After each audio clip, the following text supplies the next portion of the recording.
మంచు ఫ్యామిలీలో మరో ట్విస్ట్ చోటు చేసుకుంది. ఇటీవల జనరేటర్లో చక్కెర పోసి దానిని ఆఫ్ చేసి తమను చంపేందుకు ప్రయత్నించారని మంచు మనోజ్ ఫిర్యాదు చేసిన నేపథ్యంలో మోహన్ బాబు భార్య నిర్మల పహాడి షరీఫ్ సిఐకి లేఖ రాశారు. మనోజ్ ఇచ్చిన ఫిర్యాదులో అంత అబద్ధాలే ఉన్నాయని తెలిపారు.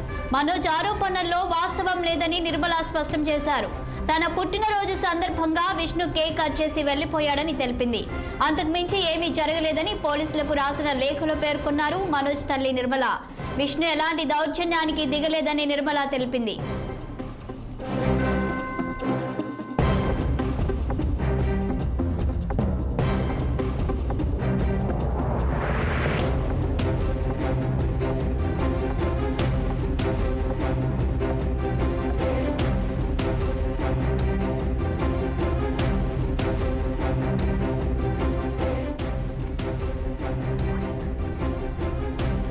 ఇదే అంశంపై మరింత సమాచారం మా senior correspondent Srinivas phone line లో అందించడానికి సిద్ధంగా ఉన్నారు. శ్రీనివాస్, చెప్పండి, మనోజ్ తల్లి పోలీసులకు రాసిన లేఖలో కీలక ఆరోపణలు చేసినట్టు తెలుస్తుంది. అప్డేట్స్ ఏంటి? ఈ నెల 14న మంచు మనోజ్ జనరేటర్ లో షుగర్ పోశారంటూ, మంచు విష్ణు షుగర్ పోశారంటూ కూడా ఏదైతే అంటే జనపల్లి తన నివాసంలో తన తల్లి పుట్టినరోజు సందర్భంగా వెళ్తే అన్న మంచు విష్ణు తన జనరేటర్ లో షుగర్ పోశారంటూ కూడా పాడి షరీఫ్ పోలీసులకి మంచు మనోజ్ ఫిర్యాదు చేశారు. ఈ నేపథ్యంలో కూడా దీనికి సంబంధించి తాజాగా మంచు మనోజ్ తల్లి ఒక లేఖని పాడి షరీఫ్ పోలీసులకు ఒక లేఖని విడుదల చేశారు.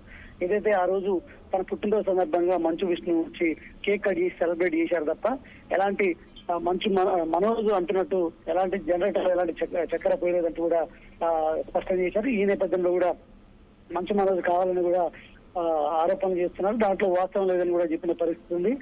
తాజాగా ఏదైతే మంచు మనోజ్ ఆరోపణలకు సంబంధించి ఆయన తల్లి వివరణ ఇచ్చిన పరిస్థితి. ఈ క్రమంలో కూడా జల్పల్లి నివాసంలో కూడా జరిగిన తన పుట్టినరోజు వేడుకలకు మాత్రం ఇద్దరు వచ్చారు. దానికి మంచు విష్ణు కేక్ తీసుకొని కట్ చేసి సెలబ్రేట్ చేశారు. మనోజ్ అంటున్నట్టు మాత్రం ఎలాంటి జనరేటర్లను కూడా ఆ పాడి షరీఫ్ పోలీసులకు అయితే మాత్రం వాళ్ళు లేఖ రాసింది.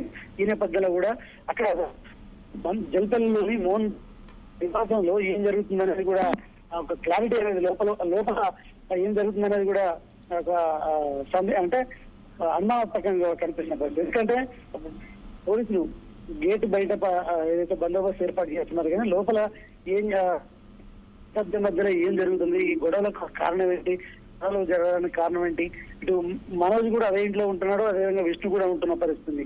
సో ఈ క్రమంలో కూడా ఏదైనా సరే మనోజ్ తో పాటు విష్ణు కూడా జల్పల్లి ఫామ్ హౌస్ అనే ఇల్లు అనేది సమానంగా హక్కులు ఉంటాయంటూ కూడా స్పష్టం చేసిన నేపథ్యంలో కూడా పాడి షరీఫ్ పోలీసులకైతే ఆమె లేఖ రాసిందని చెప్పచ్చు. Thank you Srinivas.